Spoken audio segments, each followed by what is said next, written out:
Olá!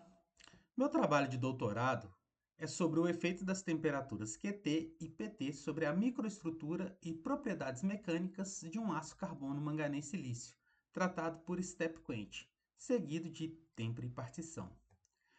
Eu sou o doutorando Felipe Rafael Gomes Beato, orientado pelo professor Dr. Geraldo Lúcio de Faria e co-orientado pelo Dr. Charles Magalhães.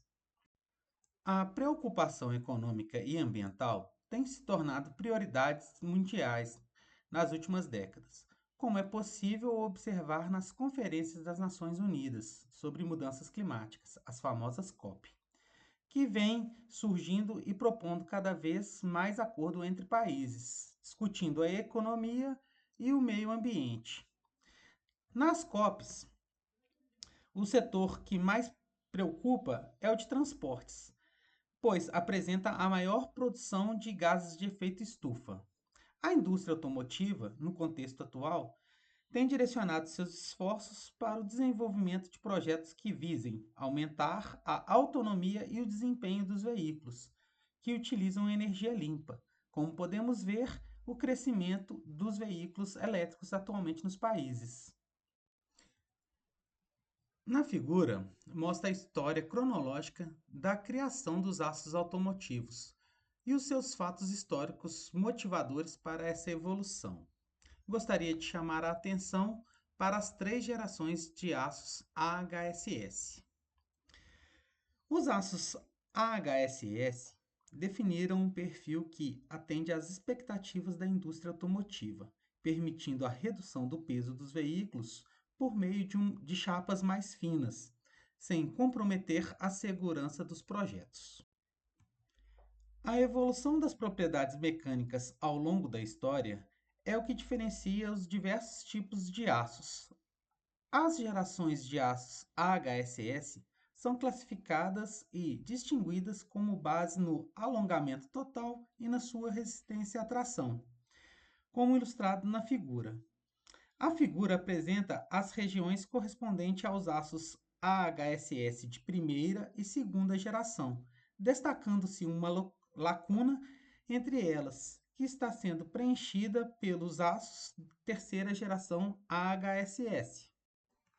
O processo clássico de QIP é representado esquematicamente na figura.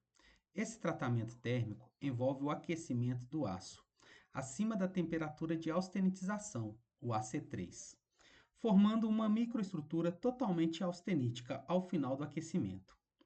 Em seguida, o aço é submetido a um resfriamento acelerado, até uma temperatura abaixo da transformação martensítica, onde parte da austenita se transforma em martensita. Essa temperatura de têmpera, QT, está situada entre os pontos MS e MF, que correspondem ao início e ao fim da transformação martensítica, respectivamente. Quando o resfriamento atinge a temperatura definida como MS, uma certa quantidade de martensita é formada. Ao se atingir a temperatura pré-estabelecida QT, a microestrutura constituída naquele ponto será formada por martensita e uma fração de austenita não transformada. Após a têmpera parcial, inicia-se o estágio de partição do carbono, próximo à temperatura MS. Ocorre o particionamento do carbono a uma determinada temperatura conhecida como PT.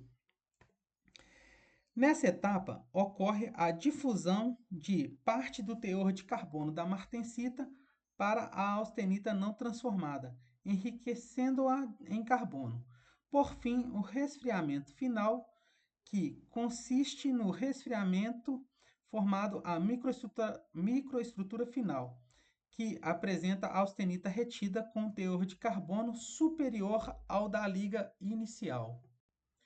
A temperatura de step quench é uma isoterma realizada a uma temperatura específica que permite a formação de múltiplas fases no aço, como perlita, ferrita e baianita e a austenita retida. Os dois processos descritos, step quench e tempo-partição, podem ser realizados de forma conjugada, com a finalidade de se controlar as fases na microestrutura e a distribuição de carbono entre as fases. Após a austenitização completa, entra-se a isoterma, fazendo o processo de step quench e finalizando com a têmpera, realizando a manutenção na temperatura para ocorrer a particionamento do carbono na temperatura PT e finalizando o processo deixando-se resfriar o material. Esse é meu trabalho para poder estar avaliando as possíveis temperaturas de têmpera, de final de têmpera e de particionamento do carbono, podendo realizar uma variação nessas temperaturas. Muito obrigado, e este é a minha contribuição para a ciência.